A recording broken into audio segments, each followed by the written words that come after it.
Hi! Today we're doing a get ready with me and we're just gonna see what happens. So today we're definitely going for like, like that normal kawaii look. Oh, I hate to say that. But like, bright colors, bright yet pastel. And I am putting on two primers. I'm putting on a pore filling and then I'm putting on like a super shiny one. And I just feel like it mixes in with the foundation and makes it so that your skin isn't like super matte. Because if your face is too matte, people know that you're wearing makeup, and that's a good thing, but also you want to make it look like from a distance that your skin just really is that cool looking. So I was thinking today, I was like, what do I want to talk to the people about? The people being you, lovely person. And honestly, what I've had on the brain lately is Fruits Basket. Guys, Fruits Basket doesn't get enough love. And then Fruits Basket sparks the conversation of nostalgia shows, which are kind of popping up like quite a lot. Because you've got Fruits Basket coming back with like the full English voice cast. You've got, Higurashi.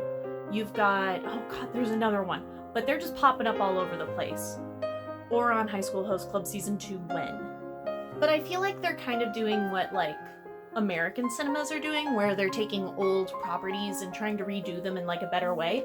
But the big difference I see between like the big Hollywood movies trying to redo things and anime doing it is that they're genuinely kind of doing it better. With American cinemas, I don't think that they're reaching the level of quality that they could with the movies that they're working with. But with anime, I have to say with Fruits Basket, the fact that I am watching the English dub, that they actually like took the time to find all of the English voice actors from like the 2003 one. It's just like that level of care. You don't find that in other ones, and the animation quality is actually better. And the fact that they're taking the original that only spanned like 12 episodes, like the 12 volumes of the manga, and now they're bringing it out to like finish the manga. Insane. Absolutely crazy. It's so good. Do you guys ever have it when you're like putting on your foundation and your face starts itching but you can't touch it because, you just put liquid down and it's not dry yet? First world problems. And I always like to conceal in these areas. This is like super thick stuff just because these are the areas that I end up like touching the most. I touch my nose a lot. It's bad. I also, like this part of your face moves a lot. So I like to cover here just because your foundation is more likely to like wear off and your face is going to get red in those areas. So you might as well just, double down. Also, the longer you let it set, the thicker it becomes and the more coverage it gives you. So whenever I put it on, I like to do the under eye ones last because that's usually where like, the purples are, and those are harder to hide.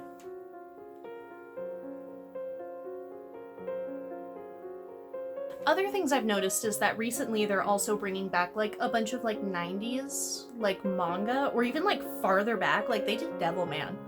Like that's like a 60s thing. Hang on. Like I bought this because the show was so good. But then, oh, I can't show that. Oh, I can't show. Look at that art style, like how do you adapt that like faithfully into something that would match today's standards? And they did. So it just shows the level of care and like just the time that they put into it. Even if it is just a Netflix show, Netflix is kind of killing it. I'm not gonna lie. All right, so we're doing super vibrant colors. So you're gonna want to put down like a base for your eyeshadow. Best would be like an actual eyeshadow primer, but that's expensive. And I want to use that for a time where it's not late at night and I'm actually going out somewhere. So I'm just using like really light concealer. Basically just anything that you would use that's a little bit lighter than your skin tone. It doesn't have to be like white, and it'll help your eyeshadow stand out more and stick more. If you want it to last through like a full 8-hour day, yeah, you might want to invest in like an e.l.f. eyeshadow primer. So we're using my lovely little mini pan, and we're gonna be using this like super bright pink, and then this like cool, fun green color. Pink and green. We're gonna go with a off-center, non-symmetrical look.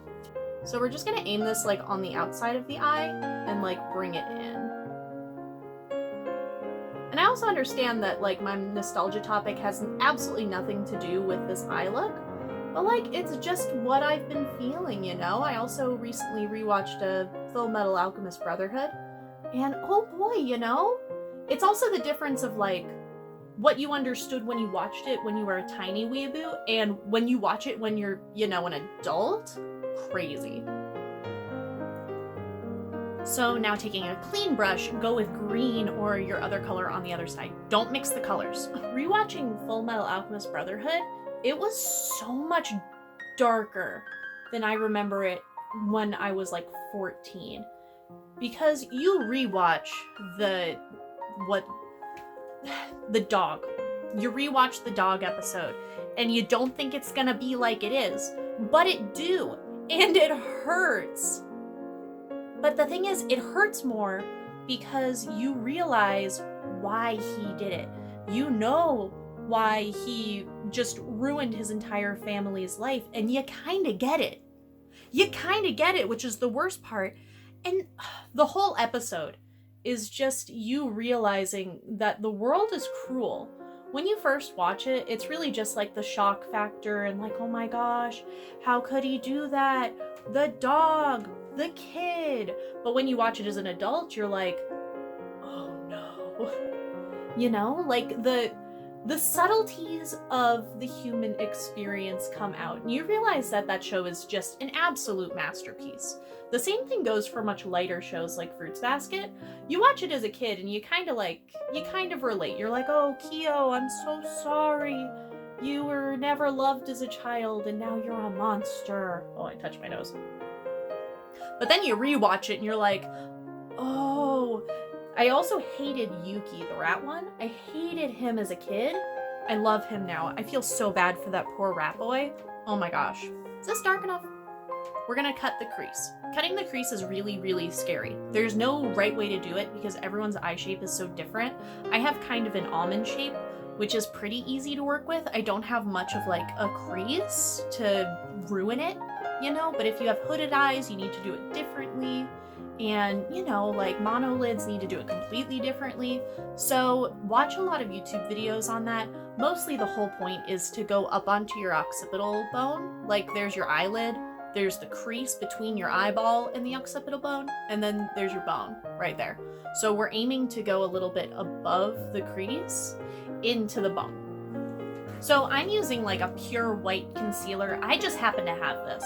You can just go in with a white eyeshadow. You can just go in with a normal concealer, like a light colored concealer, or, you know, you can go in with a different color. But the whole point is to make the lid brighter than the rest of it, make it look a lot more dramatic. So we're gonna start at the inner corner because I'm less likely to mess that up. And we're gonna go like halfway across the lid.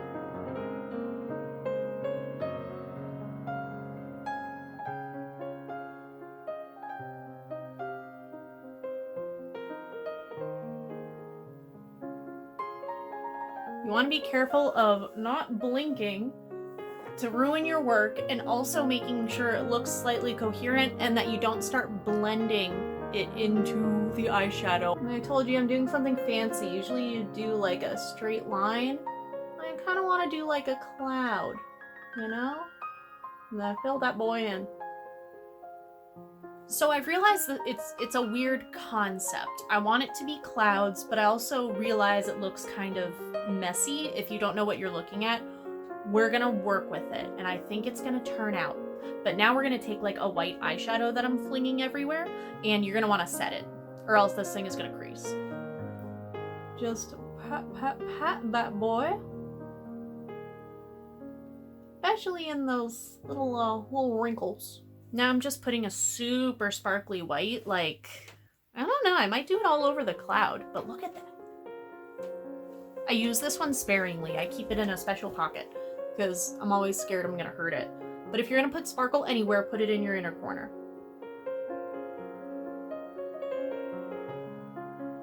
Because it'll really just brighten up your life, you know? Sometimes you need that. Sometimes you need a little brightness. And sometimes the only place you can get it is on your eyelid. Okay, chill. I can't talk and do this. Give me one moment.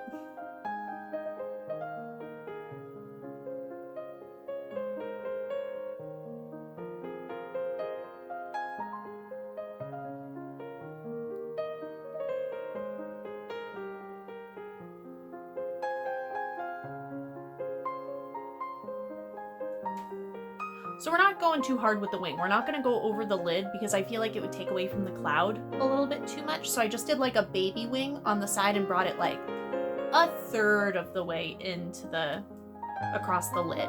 But the one thing with Fruits Basket is I don't think I would have watched the new one because the old one meant so much to me. I didn't want to change it. I didn't want this new one to corrupt my memories. But then I heard that Funimation was actually doing the original voice actors, and that a local movie theater was actually showing the first 3 episodes dubbed just in the movie theater. So I went with a couple of friends, and it was one of the best theater experiences of my life, where just everyone in that room had the same experience as me. And it was just so wonderful. I forgot how good the first couple episodes are. I forgot how good Toru's voice is. I feel like if they had done any other voice actress for her, the show wouldn't have been the same. She's just so unique. Like, Toru is kind of a Mary Sue character, so you need a voice that's unique for her. And I think her voice actress does so phenomenally with that one. And oh god, I have to do brows. I filled my brows in with eyeshadow. Does that count? In the theater, it was like everyone was screaming every time Kyo came on screen. Yuki didn't look horrendous, and just everyone looked really good. And it didn't have like the curse of the non-Blu-ray. You know what that is. Like, they rush the production and they put it out into the world and they don't refine it until you get the Blu-ray. But no, I think Fruits Basket is actually pretty final, you know? I thought everything looked really good, but it's also not an action show. And the funniest part of it all is that you know that, like, these are the original voice actors. Every time someone new comes on screen, you know that, like, you've heard their voice before, you know their character, everything is wonderful. But also it's funny because you can hear that they've aged. And especially, like, Kyo's voice. I know he does a lot of other characters that I like. And he just, you know, he just sounds older. And I don't mind it. It's just kind of cute. Where it really has been 10 years since they've recorded this. And the fact that he decided to come back and do Kyo's voice just for us, gosh, that's crazy, you know? Like, I genuinely appreciate that. Thank you. What's your face? Also, I'm just highlighting a lot. Y'all, we going in. We going in with the blush, okay? We're not shying back. We're just gonna go hard, okay? All right, so we're gonna aim.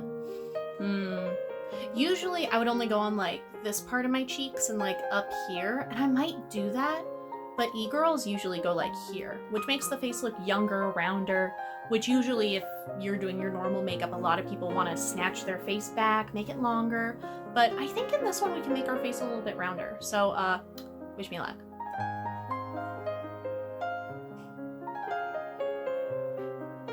This is a Colourpop blush, by the way. I have like 2 of them. They're wonderful. I also have a Tarte one that's like super expensive, but I got for free on my birthday. Moral of the story is you don't have to spend a lot on makeup. Just, you know, just get a color you like this thing. Crazy. And then a little bit on the nose. Cause, you know, looking like you got allergies is cute. Warning, warning, I'm about to tell you something that I really have no information on, but I have an opinion on. Firstly, we're highlighting. Do whatever the heck you want. You know, I just happened to grab this one and we're just gonna do it. But my opinion on the next one is another remake that's happening, a show called Higurashi. I have never seen Higurashi. I have a friend who's seen it and told me like a lot of the plot, but what I do know is what it looked like. And it's not pretty. It's not pretty at all. Okay, so now we're gonna do the cohesive part. We're gonna take the white concealer or whatever the heck you use to cut your crease, and we're gonna do some clouds on the cheeks.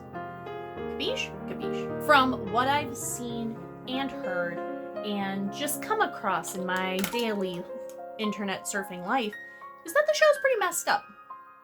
Like, it's really messed up. Like, it's one of those things where it has such a shock factor that everyone knows the story already. And I feel like the art style is part of the storytelling. So, what's the point of remaking it? You know? I'm just gonna pop this bad boy right there. Look at that. It's a lovely cloud. Bob Ross would be proud. But I feel like part of the charm of Higurashi is the fact that it's old. And the torture that you see in the show is so juxtaposed to the art style that it's unique. So I'm just sitting here like, do you really need to like redo it pretty? I don't think it needs to be pretty. So not everything that anime is doing right now is good, obviously. But like, I don't know. I feel like I don't want to watch the new Higurashi. I feel like I want to, you know, be a pirate and watch the old one. Because I don't know where else to watch it, actually. If anyone knows where to watch Higurashi, let me know.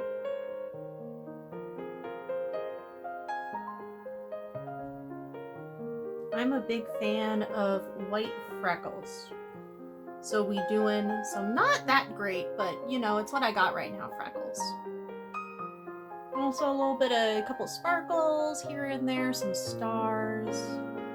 You know, just some cute stuff. Cause we're being cute today. For lips, I'm just going nude, y'all. Can I say that on YouTube? I don't know. I'm not monetized. Oh god, can't see my faraway mirror. Wooloo, where are you? Wooloo.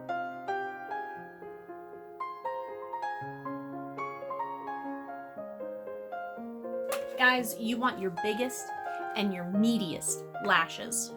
We're going.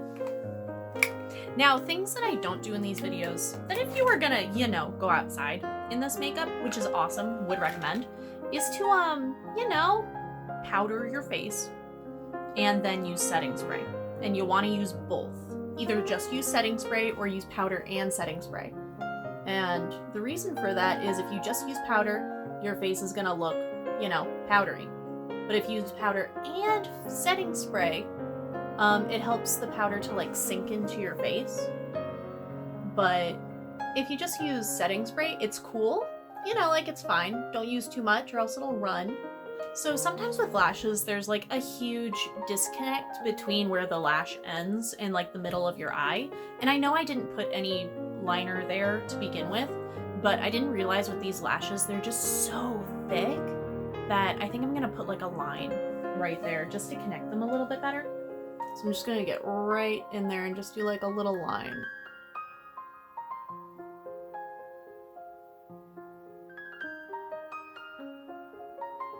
There we go. It looks a little better. I didn't want to mess with a wig tonight, so we're just putting on my trademark senpai hat and we're just gonna go with it. Thank you guys so much for watching. This is my first time ever doing this. Please let me know if it was good. I'm sorry if I was rambly. It's hard to talk to myself and like just my cat. That's kind of how it felt.